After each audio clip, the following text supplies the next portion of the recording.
Coinzel était autrefois l'un des héros légendaires qui ont sauvé l'Empire d'une invasion par le Seigneur des Ombres. Cependant, après avoir accompli sa mission, il a été trahi par les autres héros et tué afin qu'il puisse s'attribuer le mérite de son exploit. Aujourd'hui, des années après cet incident, Coinzel est ressuscité pour assouvir sa vengeance. Le monde vénère désormais ces 7 individus qui ont trahi Coinzel comme des héros légendaires, et leur pays est devenu incroyablement célèbre grâce à cela. Tellement célèbre qu'une petite elfe, ainsi que beaucoup d'autres, est prête à tout pour se faufiler à l'intérieur. Cependant, cela ne se passe pas bien pour ces personnes, car elles sont capturées en tentant de franchir la frontière clandestinement et, selon les règles, elles seront exécutées. Le moine guerrier en chef, Rachem, organise toujours des exécutions publiques lorsqu'une tentative d'intrusion est déjouée, principalement parce que cela dissuade les autres de traverser la frontière illégalement, mais aussi parce qu'il trouve cela très amusant. Avec un large sourire, il fait signe que les criminels soient hissés en l'air, et tandis qu'ils hurlent et implorent la pitié, ils sont poignardés à plusieurs reprises dans le ventre jusqu'à ce qu'ils ne respirent plus. Rachem rappelle ensuite à tous les spectateurs qu'ils peuvent traverser la frontière légalement s'ils obtiennent un laissez-passer de voyage de sa part, bien que les demandes nécessitent quelques incitations pour être approuvées. Maintenant que l'exécution est terminée, Rachem se dirige en coulisses pour se reposer, mais en arrivant, il trouve l'un de ses hommes tenant la petite fille aperçue plus tôt. Un soldat informe Rachem qu'il a trouvé la petite fille essayant de se cacher dans l'une des caisses d'un marchand. La fille tente de se justifier en affirmant que tout cela est un accident, mais Rachem n'est pas convaincu et s'apprête à ordonner une nouvelle exécution. Cependant, avant qu'il ne le fasse, Coinzel apparaît et commence à gronder Pipi pour s'être enfuie toute seule. Les soldats, déconcertés, relâchent Pipi un instant, mais avant que Coinzel ne puisse partir avec elle, il est arrêté et interrogé sur son identité. Il leur dit qu'il est le frère de Pipi, mais Rachem ne le croit pas, car ils ne se ressemblent pas du tout. Mais même s'ils sont réellement frères et sœurs, cela n'a aucune importance pour Rachem, car il prévoit de tuer les deux lors de la prochaine exécution. Coinzel comprend alors qu'il ne pourra pas se sortir de cette situation par la parole. Il s'apprête donc à dégainer son épée, mais juste avant qu'il ne le fasse, un homme surgit derrière lui et Pipi et les soulève dans les airs. L'homme gronde les deux, agissant comme s'il les connaissait, avant de s'excuser auprès de Rachem pour tous les ennuis qu'ils ont causés. Rachem n'aurait normalement jamais laissé passer une telle situation, mais Wai lui offre de très bonnes raisons, en or, de les laisser partir. Rachem décide donc d'ignorer les règles, juste cette fois. Un des soldats n'en revient pas que Rachem laisse vraiment partir des clandestins, mais Rachem a toute autorité ici et n'a pas à écouter son subordonné. Une fois que Rachem et les autres soldats sont partis, Pipi remercie Wai de l'avoir sauvée, mais elle se fait immédiatement taper sur la tête par Coinzel. Coinzel ne voulait rien avoir à faire avec Pipi, mais il se cachait dans le chariot de bœuf derrière elle, et lorsqu'elle s'est fait attraper, cela a également révélé l'emplacement de Coinzel. L'homme se tourne vers Coinzel et Pipi et leur dit qu'ils ne passeront jamais la frontière avec des plans aussi bâclés que se cacher dans des cargaisons. De plus, Weed a déjà payé son passeur pour l'aider à traverser la frontière, alors il ne peut pas permettre à Coinzel et Pipi de provoquer un incident qui mettrait le monastère en alerte maximale. Il précise qu'il ne se soucie pas personnellement du fait que les deux se fassent attraper et exécuter, mais leur demande simplement de s'assurer que cela n'affecte pas ses propres plans. Il leur conseille de rebrousser chemin et d'abandonner l'idée de traverser clandestinement la frontière s'ils tiennent à leur vie. Mais avant que Weed ne parte, Coinzel l'interpelle et lui demande plus d'informations sur ce passeur dont il a parlé. Weed répond qu'il n'a aucune raison de révéler son contact à une bande de gamins. Et, en premier lieu, il ne comprend pas pourquoi des enfants comme eux sont prêts à risquer leur vie juste pour passer de l'autre côté de la frontière. Pipi lui explique que sa maison a été détruite et qu'il ne reste plus rien pour elle ici. Alors elle veut traverser pour avoir une vie meilleure. À ce moment-là, Coinzel entend le bruit de nombreux pas et perçoit que 13 hommes armés approchent.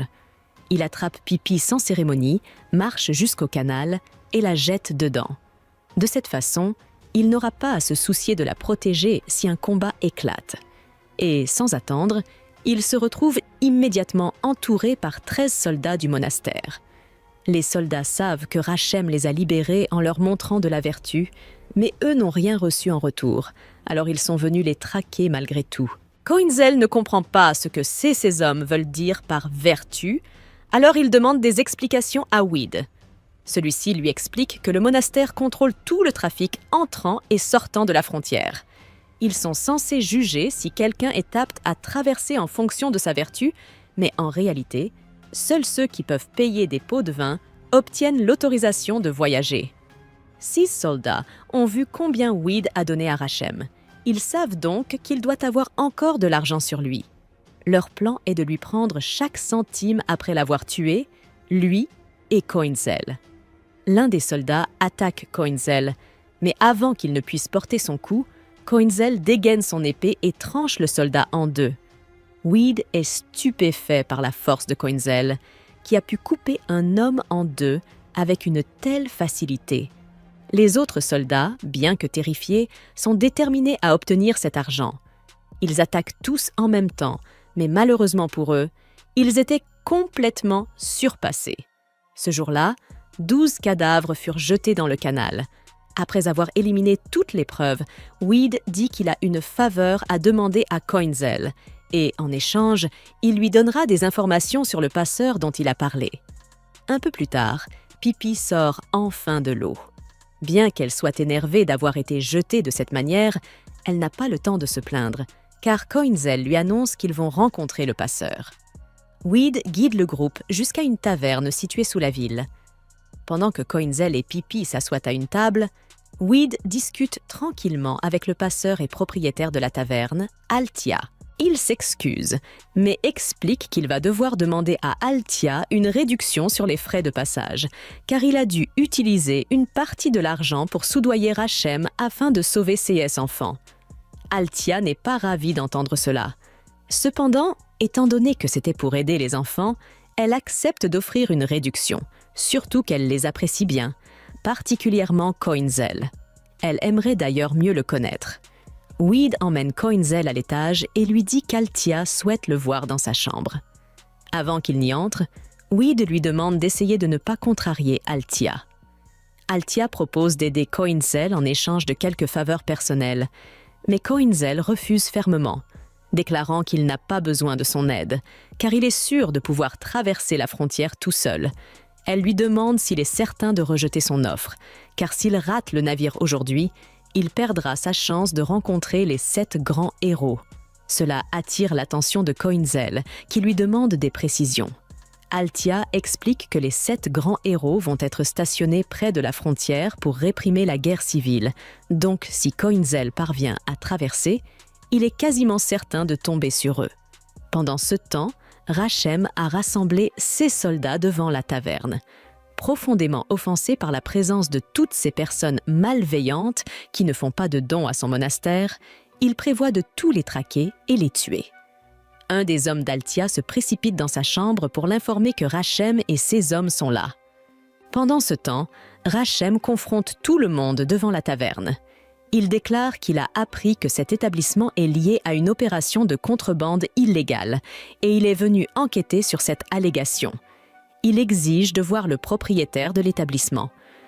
Altia sort alors de l'arrière et tente de s'en tirer en prétendant qu'elle ne sait rien d'une quelconque opération de contrebande. Cependant, Rachem possède des informations qui disent le contraire. Il fait venir un petit homme et celui-ci, sans hésitation, commence à dénoncer. Il avoue être venu ici plus tôt pour demander l'aide d'Altia afin de se faire passer en contrebande de l'autre côté de la frontière. Maintenant qu'Altia ne peut plus nier son implication, Rachem est ravi de cette dénonciation, mais, fidèle à sa brutalité, il tue l'homme sur le champ, car les balances méritent une punition. Avec cette preuve, Rachem a maintenant la confirmation que cet endroit est un centre d'opération de contrebande. Il ordonne alors à ses hommes de tuer tout le monde présent, déclenchant un combat massif. Pendant la mêlée, Rachem parvient à attraper Pipi. Il la reconnaît comme étant la petite fille de ce matin. Et même s'il l'avait épargnée à ce moment-là, il déclare qu'il devra la tuer maintenant pour donner l'exemple. Malheureusement, Weed ne peut pas s'approcher à temps pour la sauver. Mais, au dernier moment, juste avant que Rachem n'achève Pipi, Koinzel surgit du plafond et écrase plusieurs des hommes de Rachem en tombant, provoquant un choc suffisant pour que Rachem lâche Pipi. Rachem n'arrive pas à croire que Koinzel ait osé tuer des soldats du monastère, car s'opposer à eux revient à défier l'un des 7 héros, Landgrave. Cependant, c'est exactement ce que Koinzel a l'intention de faire. Alors qu'un des soldats lui fonce dessus, il le coupe en 2 sans effort. Altia se rend compte que Koinzel est bien plus fort qu'elle ne l'avait imaginé. Une fois qu'il en a fini avec ses ennemis, il se tourne vers les autres pour demander si Pipi va bien.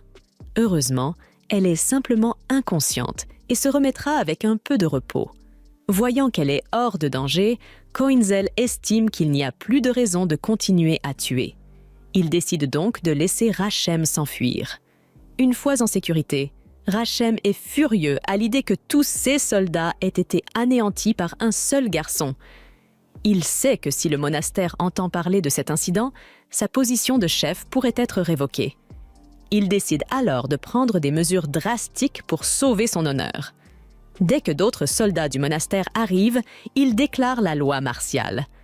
Avec la taverne mise à sac, tout le monde se cache dans les tunnels sous la ville. Cependant, Koinzel est toujours déterminé à se faire passer en contrebande de l'autre côté de la frontière ce soir. Altia tente de le dissuader, car après ce qui s'est passé, la sécurité sera plus stricte que jamais.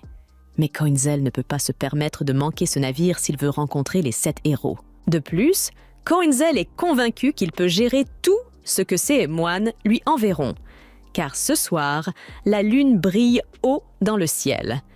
Puisque Koinzel est si déterminé à partir, Altia propose de lui montrer un chemin secret qu'elle connaît. Un chemin que même le monastère ignore. Pendant ce temps, au monastère, Rachem prend cette chasse très au sérieux et a donc demandé de l'aide à Rangsatz. Lorsque Rangsatz arrive, il lui demande de l'aide.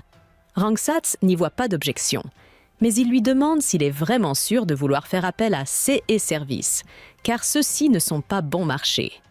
Cependant, après l'humiliation qu'il a subie, Rachem est prêt à dépenser n'importe quelle somme pour s'assurer que ses enfants meurent. Pendant ce temps, Koinzel et les autres traversent des tunnels, mais Koinzel a du mal à supporter cet endroit, car il déteste les endroits où il ne peut pas voir la lune, et en plus, l'odeur est horrible. Altia explique que cet endroit est isolé du reste de la forteresse souterraine et qu'il était autrefois utilisé par des mages pour effectuer des expériences, ce qui explique la présence de ces créatures ressemblant à des gremlins. Cependant, ces créatures ne sont pas très fortes, et Altia parvient facilement à les couper en 2. Finalement, ils arrivent à une ouverture, et Altia explique que l'atrium à l'avant mène à l'entrepôt souterrain du port. Cependant, alors qu'ils tentent de se rendre à l'entrepôt, leur chemin est bloqué par un gigantesque gremlin. Altia est terrifiée, car c'est la même créature qui a tué son ami il y a 3 ans. Koinzel saute immédiatement pour l'abattre. Alors Altia espère qu'il pourra peut-être vaincre cette créature.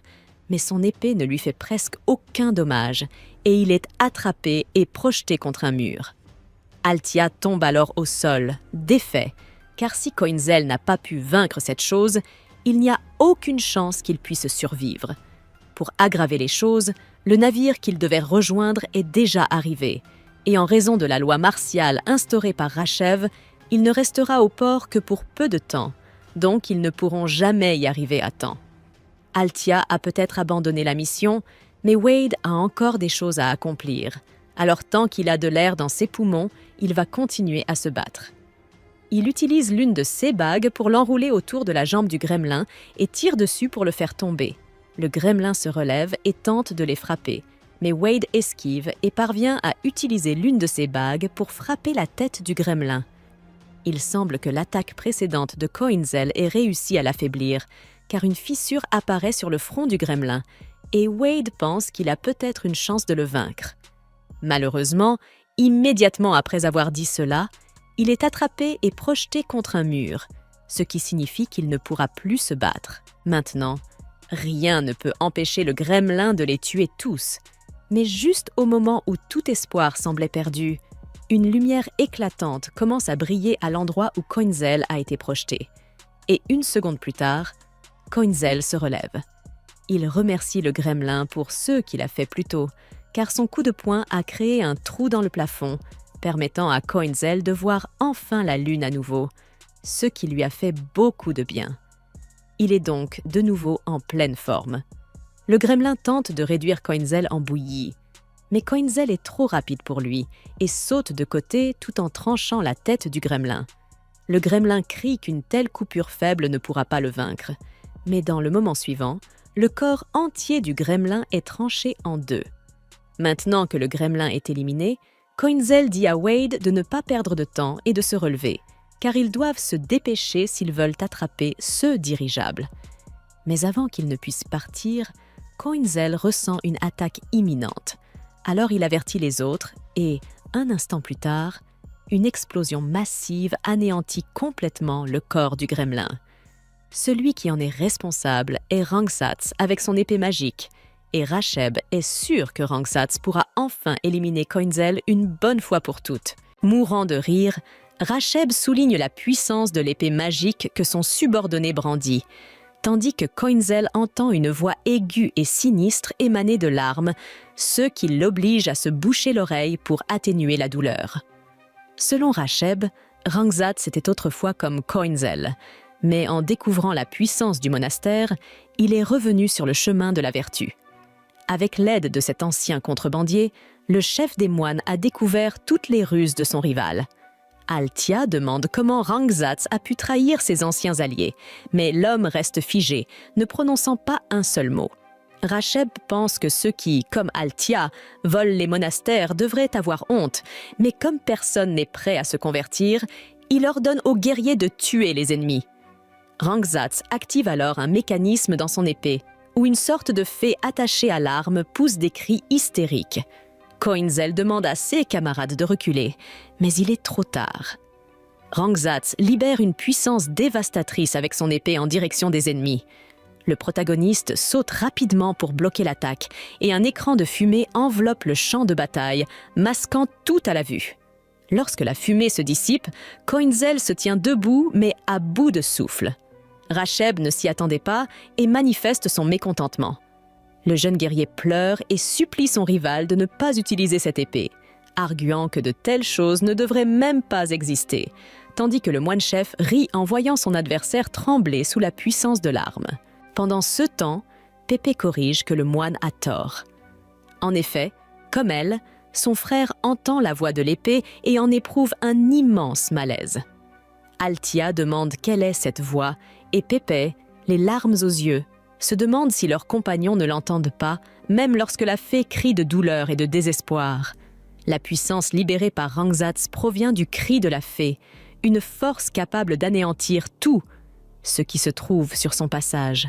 Soudain, alors que Racheb menace les hors-la-loi de sa colère, Rangsats rengaine simplement son épée, déclarant que son travail est terminé puisque la mission était de faire perdre leur navire au hors-la-loi. Seul avec ses pensées, Rangsats sait que son supérieur ne l'a pas vu, mais Coinzel a pu dévier son pouvoir avec l'épée. Racheb dit qu'un coup de plus et le travail est fait, et quand le mercenaire demande un paiement supplémentaire pour cela, le moine se met momentanément en colère, mais accepte de payer. Rangsats conclut alors le marché et lève à nouveau son épée, faisant résonner le cri de la fée dans toute la région, alors qu'il libère un nouveau pouvoir. De même, Coinzel tente de bloquer l'attaque, mais la pression est telle qu'il échoue, bien qu'il parvienne à dévier la trajectoire du pouvoir. Il en résulte des trous dans le sol de plusieurs niveaux, et Racheb ne peut plus voir ses cibles.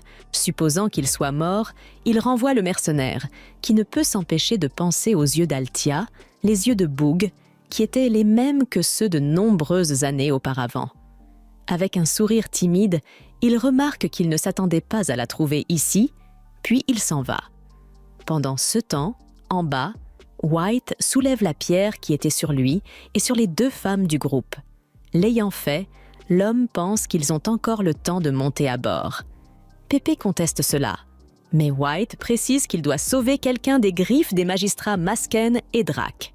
Pépé s'informe à propos de son frère, mais son compagnon est certain qu'il ira bien, s'il est vraiment ce que White pense qu'il estimated. Pendant ce temps, Coinzel se réveille dans un endroit complètement différent. Racheb s'approche et remarque la chance du garçon d'avoir survécu, mais néanmoins, tout se termine maintenant. De plus, le moine a vu le jeune homme guérir avec le pouvoir de la lune, probablement le pouvoir de sa race. Cependant, la lumière de la lune ne parvient pas là où il se trouve maintenant. Après tout, grâce au brillant plan de Racheb, Coinzel s'est retrouvé dans les profondeurs du labyrinthe où plusieurs soldats moines apparaissent pour une embuscade. Mais ces 16 soldats ne sont pas n'importe lesquels, ce sont les plus forts du monastère, la fraternité des gardiens sacrés. Honnêtement, Racheb trouve cela légèrement embarrassant d'envoyer des guerriers de ce calibre après un garçon maigre qui a eu 16 pouvoirs volés, mais puisque ce dernier a ridiculisé le moine, il devra en payer le prix. Sur ces Coinzel lève les yeux et se souvient d'un moment de l'année 3969 de l'ère de l'Apocalypse. Devant un jeune garçon nommé Achéri, un homme plus âgé déclare que le sort a été jeté et qu'il peut s'occuper du reste seul. Le garçon pleure et conteste la décision, mais le vieillard répond que le meilleur épéiste de l'Empire ne devrait pas faire une telle tête. Sur ces il dit au jeune homme d'accomplir la mission avec les autres, tandis qu'une lumière envahit la pièce et qu'Achéri hurle le nom d'Ergnak. De retour au combat, Racheb ordonne à ses hommes de tuer Coinzel, qui réagit par un bond à la première frappe conjointe du groupe. Lorsqu'il tente de toucher une cible, celle-ci se protège avec sa lance, et le garçon reconnaît qu'il s'agit d'un geste admirable. De même, les soldats ne comprennent pas comment ce gamin a pu réagir aussi vite et demandent à leur maître qui il estimate dégoulinant de sueur. Racheb répond qu'il n'a amené un gamin que pour mettre fin à l'ennui des gardiens sacrés et qu'il serait ridicule que les guerriers aient peur de ce jeune. Dès lors, les gardiens décident de ne pas y aller mollo parce que c'est un enfant et attaquent à tout va.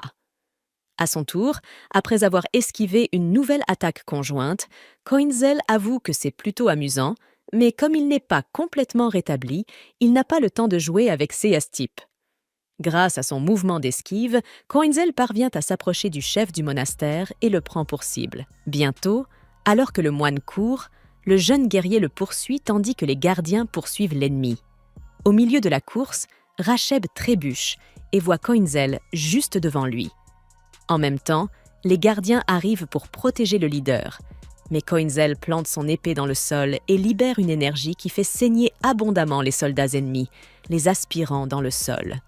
Se tenant seul face à cette menace, Racheb est encore plus consumé par la peur, et il crie que Coinzel est une vipère, accusant son ennemi de jouer de manière déloyale avec un piège dont lui-même ignorait l'existence et l'impossibilité. Sur ces Coinzel explique qu'il était passé par là quelque temps auparavant. C'est ainsi qu'il savait.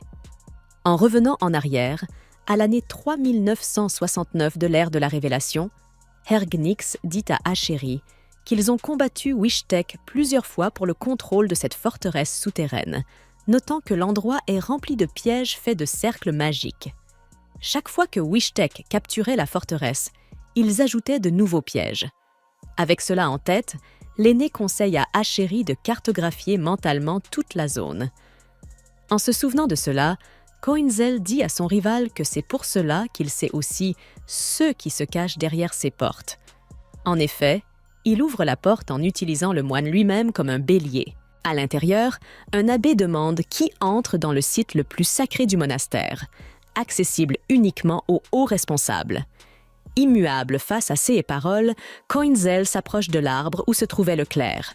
L'abbé explique que c'est l'autel de Saint Erdnak, protecteur des 7 héros. Il y a 23 ans, lorsqu'il est passé ici avec CS héros jusqu'à la forteresse de Wishtek, le plus redoutable Erdnak a créé le cercle magique qui forma les 1000 lances de pierre. Fatigué de cette histoire, Coinzel dit à l'homme d'arrêter et communique directement avec Erdnak, commentant l'ironie de celui-ci qui se considère comme un protecteur des Sept après avoir sacrifié sa vie pour compléter le cercle magique. Au milieu de cela, l'abbé demande qui est ce garçon.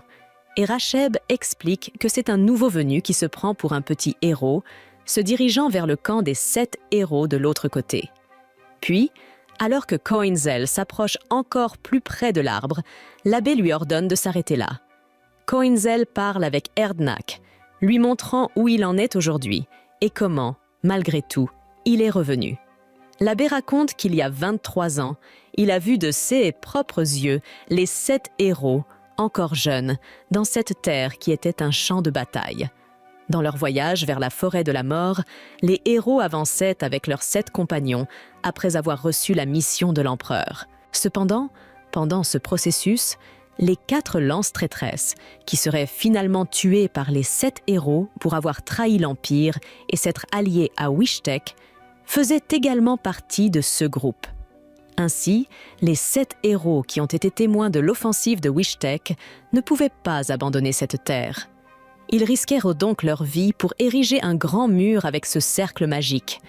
Retour en 3969, dans un camp, les hommes se battaient. Erdnich avait perdu l'esprit alors qu'il devait accomplir l'objectif de l'empereur au lieu de perdre du temps avec cette idée. Face à de telles réactions, Achéri annonce aux autres qu'il va régler cela avec Erdnach et leur dit de continuer. Shemulet proteste, mais Achéri promet que tout ira bien et que tout le monde rentrera chez soi sain et sauf. Alors que Coinzel se souvient de cela avec tristesse, l'abbé poursuit son récit, expliquant qu'à un moment donné, les 1000 lances de pierre sont apparues. À cette époque, il n'était qu'un marchand, et, en étant témoin de cette scène extraordinaire, il eut une révélation sur l'essence de l'âme.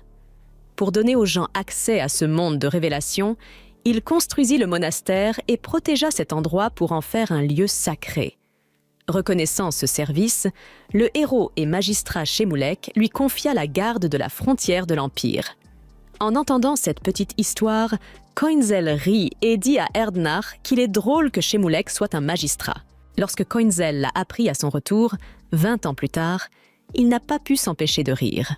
En tout cas, ce type doit être heureux, car tout au long de leur voyage, il était ravi que l'empereur ait choisi un bandit comme lui pour remplir la mission. D'ailleurs, Coinzel se souvient parfaitement du moment où Shemulek l'a tailladé avec rage, ne pensant qu'à ceux qu'il gagnerait en revenant après avoir fait taire les alliés dont il avait besoin. Pendant qu'il massacrait Coinzel, Kfir, Gustave et Krentel, ils étaient en extase. Ressentant la haine de ce souvenir, Coinzel annonce à Erdnach qu'il s'en va.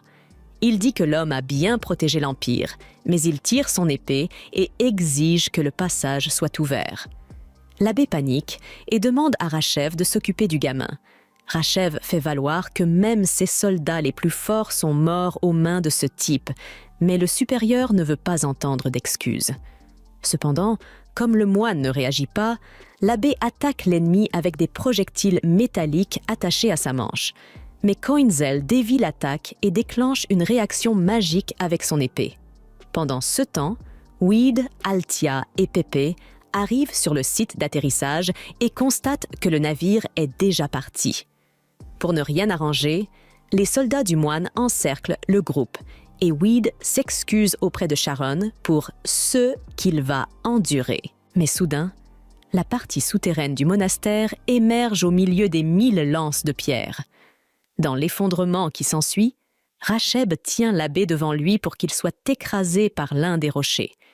Puis, alors que les 1000 lances commencent à disparaître, les moines guerriers s'enfuient. Wad se dit alors que le mur et le monastère n'existent plus, tandis que plusieurs personnes émergent en désespoir de cause, criant que l'autre côté est ouvert et traversant le chemin pour s'y rendre. Au milieu de tout cela, Coinzel monte au sommet pour voir le résultat de ses actions, tout en se rappelant qu'Ergnach lui a demandé de bien se souvenir de cet endroit. S'il y retourne, il pourra rejoindre les autres. D'ailleurs, Dès que ce qui a été préparé sera activé, Ergnar sera probablement piégé à l'intérieur. L'homme s'excuse de ne pouvoir accompagner le garçon et lui demande de remplir sa mission aux côtés des 12 membres, mais assure qu'il attendra le retour d'Asherat. Les larmes aux yeux, Coinzel promet de tuer CSS 7 hommes. Pendant ce temps, coincé dans les décombres, alors que Rangzax arrive, Racheb l'appelle à l'aide, affirmant que le monastère lui appartiendra avec la mort de l'abbé. Cependant, les habitants de la ville semblent vouloir venger le moine, et le mercenaire s'en va. Dans le même temps, Weed parvient à voler un véhicule au monastère pour rejoindre le navire. Sans tarder, ils arrivent de l'autre côté, mais Pépé ne s'inquiète que pour son frère. Cependant, Coinzel apparaît dans le ciel après avoir volé un dragon au monastère. Face à la catastrophe, les 7 héros décident de prévenir l'empereur. Au milieu d'une population désespérée par le chaos qui s'installe, la plupart sont effrayés par la disparition des 7 lances, mais un chevalier assure que les 7 héros vont faire quelque chose. Bientôt, tout le monde crie les noms des 7 héros en signe de révérence.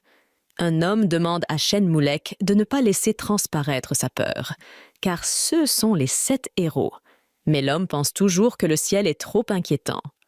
Au milieu de tout cela, Coinzel traverse le ciel sur sa monture ailée. La prêtresse se tenait sous les lunes scintillantes, le regard fixé sur leur alignement inquiétant. Des larmes coulèrent sur son visage, alors qu'elle voyait dans cette formation céleste le signe avant-coureur d'un avenir sinistre, un avertissement que des temps sombres s'annonçaient. Ailleurs, Coinzel chevauchait le dragon volé en direction de la cité des 7 héros. Sa détermination était inébranlable, mais son voyage fut brusquement interrompu lorsqu'un énorme dirigeable s'approcha d'en haut, le manquant de peu alors qu'il tentait d'entrer en collision.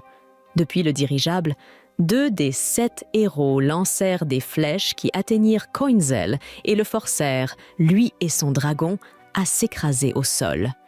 Blessé mais déterminé, Coinzel se releva, ses yeux se fixant sur la forteresse des 7 héros. Il était déterminé, il entrerait quoi qu'il arrive. Les 7 héros sortirent de leur grand château et firent face à Coinzel. En voyant Glenn, les souvenirs de trahison de Coinzel remontèrent à la surface. Alimentant sa colère, il lança une attaque, mais avant qu'il ne puisse porter un coup, l'un des 7 l'immobilisa grâce à ses pouvoirs. Luttant contre la paralysie, Coinzel se retrouva sans défense. Les guerriers descendirent et l'attachèrent solidement avec des cordes, s'assurant qu'il était complètement immobilisé. Les habitants de la ville se rassemblèrent pour assister à la scène. Ils crièrent à Glenn de tuer Coinzel, réclamant justice. Glenn éleva la voix et s'adressa à la foule. « Je ne tuerai pas ce garçon. Il a peut-être beaucoup souffert des conditions difficiles qui sévissent sur nos terres. Il est venu ici parce qu'il ne pouvait plus supporter la vie derrière les murs. » Sur ces mots, Glenn épargna Coinzel et retourna au château avec les 7 autres héros. La foule, émue par le discours de Glenn, se mit à l'acclamer et à le féliciter. Mais Coinzel, ligoté et vaincu, se dit amèrement que c'est exactement ce que tu voulais, Glenn. Gagner les faveurs du peuple, les terres, les guerriers, tout. Tu te couronnes roi tout en nous traitant de traîtres pour enterrer la vérité. Le cœur brisé, Coinzel s'éloigna, libéré de ses entraves mais accablé par le désespoir. Alors qu'il errait sans but, un dragonnier descendit soudain du ciel et l'attaqua. Le dragon du cavalier saisit Coinzel dans ses mâchoires, le rendant inconscient. Non loin de là, Fad, Pipi et Valette s'envolèrent à bord de leur dirigeable.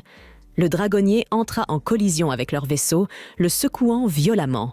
Fad aperçut Coinzel coincé dans les mâchoires du dragon et passa à l'action.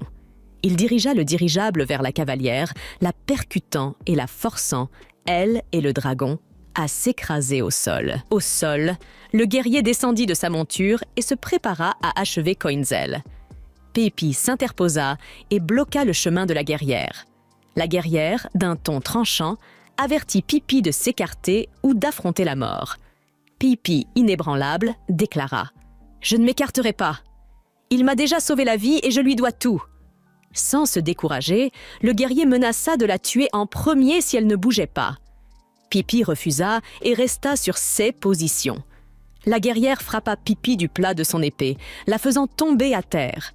Fed, qui observait la scène de loin, étudia attentivement la guerrière. Quelque chose dans son accoutrement l'interpella. Alors que la guerrière levait son épée pour frapper Coinzel, Fed l'appela fermement en l'appelant princesse. La guerrière se figea, surprise, et se tourna vers lui. Sa voix était empreinte de confusion et de suspicion lorsqu'elle demanda « Que faites-vous ici ?» Fed répondit aux accusations de la princesse par une question « Pourquoi êtes-vous vêtue d'une armure de combat ?» Il demanda ensuite pourquoi elle essayait de tuer Coinzel. La princesse, la voix aiguisée par la colère, expliqua ses raisons, révélant une affirmation choquante. Coinzel avait tué son frère, Lord Karat. Fed, stupéfait par cette révélation, s'exclama « Vous dites que Coinzel a tué Lord Karat ?» La princesse, inébranlable, avertit Fed de s'écarter et de la regarder venger son frère. Elle brandit son épée, prête à frapper, et lorsque sa lame s'approcha de Pippi, qui protégeait Coinzel, celui-ci reprit conscience juste à temps pour la repousser du corps de Pippi. La princesse, déterminée à terminer sa mission, porta une nouvelle attaque à Coinzel, mais celui-ci l'esquiva. Dans une contre-attaque rapide, Coinzel brisa son masque, la laissant vulnérable. Plaçant son épée contre son cou, il ne parvint pas à la blesser. La princesse trembla, submergée par la peur, et s'effondra sur le sol. Coinzel, épuisé par le combat, tomba lui aussi, incapable de continuer. Le groupe décida rapidement de l'emmener dans un village voisin pour soigner ses blessures.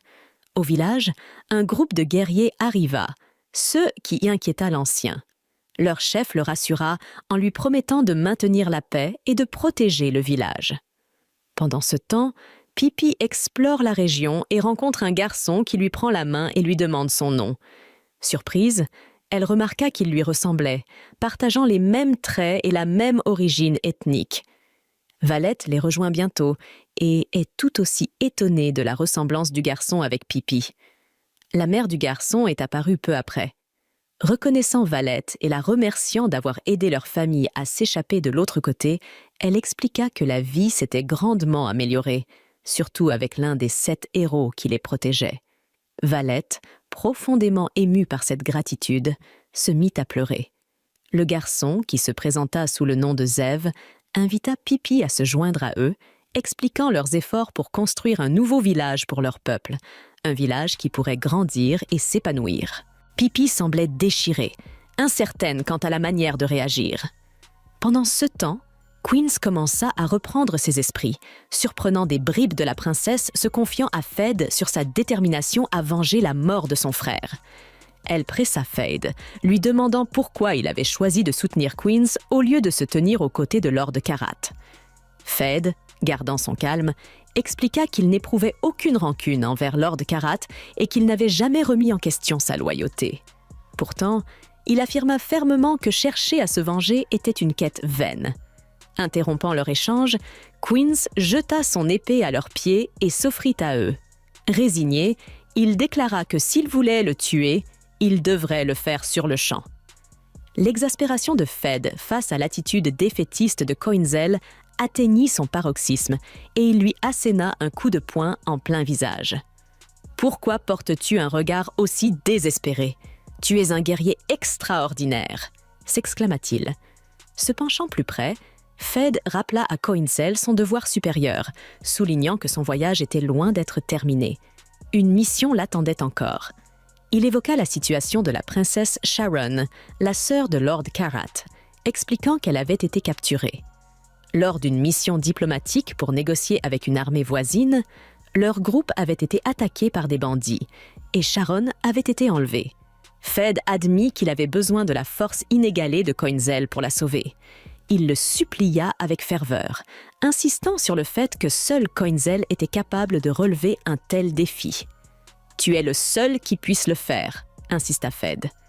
Bien que Coinzel hésitât au début, prétendant qu'il n'était pas à la hauteur, Fed réfuta rapidement ses doutes. Il lui rappela ses victoires passées. briser les prisons, vaincre les rebelles à lui seul et démanteler les lances de pierre. Sauver Sharon ne te fera pas plus de mal. Et si tu tiens vraiment à rencontrer ta fin des mains de la princesse Ahat, fais-le au moins après avoir sauvé Sharon, raisonna-t-il. Touché par la supplique passionnée de Feyd, Coinzel finit par céder et accepta. À ce moment-là, Pipi apparut avec une boisson à la main, prête à aider Coinzel à retrouver ses forces. Elle sourit et lui demanda ce qu'il pensait de ses nouveaux vêtements, expliquant que la mère de Zev les avait confectionnés pour elle. Pipi partagea également l'invitation de Zev à rejoindre leur nouveau village, mais rassura Coinzel en lui affirmant qu'elle ne le quitterait pas tant qu'il serait dans cet état. Djerampen, le guerrier imposant, salua chaleureusement Pipi, sa voix grave, empreinte de bienveillance. Pipi lui rendit son salut avec un sourire et le présenta à Coinzel. Djerampen observa attentivement Coinzel, son expression s'adoucissant. « Tu es vraiment un jeune homme aimable », fit-il remarquer. « Je n'ai jamais rencontré quelqu'un de ta lignée auparavant, et il est évident que tu as enduré de grandes épreuves pour en arriver là. Ton parcours a dû être éprouvant. » Ce moment paisible fut interrompu lorsque Feyd aperçut Djerampen. Son visage se transforma en colère et une tension palpable envahit l'air. Pendant ce temps, dans la forêt dense à proximité, un groupe de bandits retenait plusieurs femmes captives. Ils se préparaient à les livrer lorsqu'un Zev soudain fit irruption. L'un des bandits grogna. « Encore ce garçon!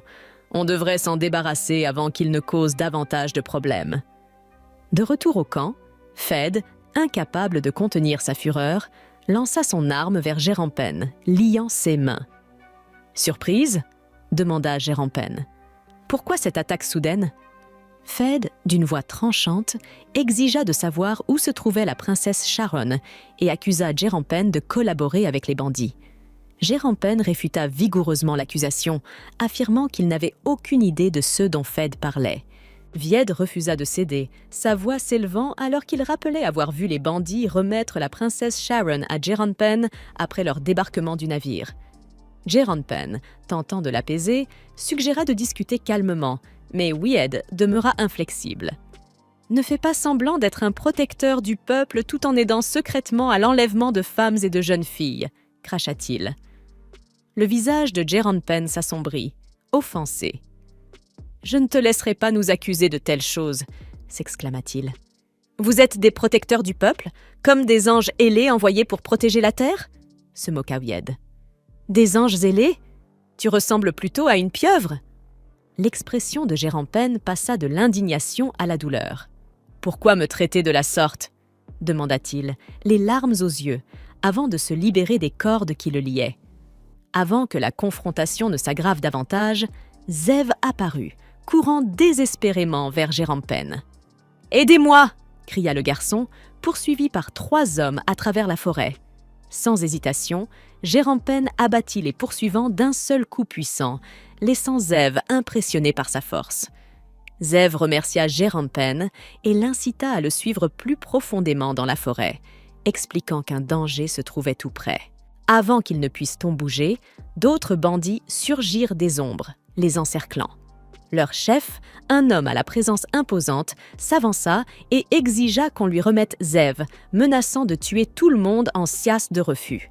Djerampen, imperturbable, dégaina son épée et tonna. « Regardez-moi bien, je suis le commandant des 100 guerriers, le plus loyal au commandant Vargo et ses 1000 soldats.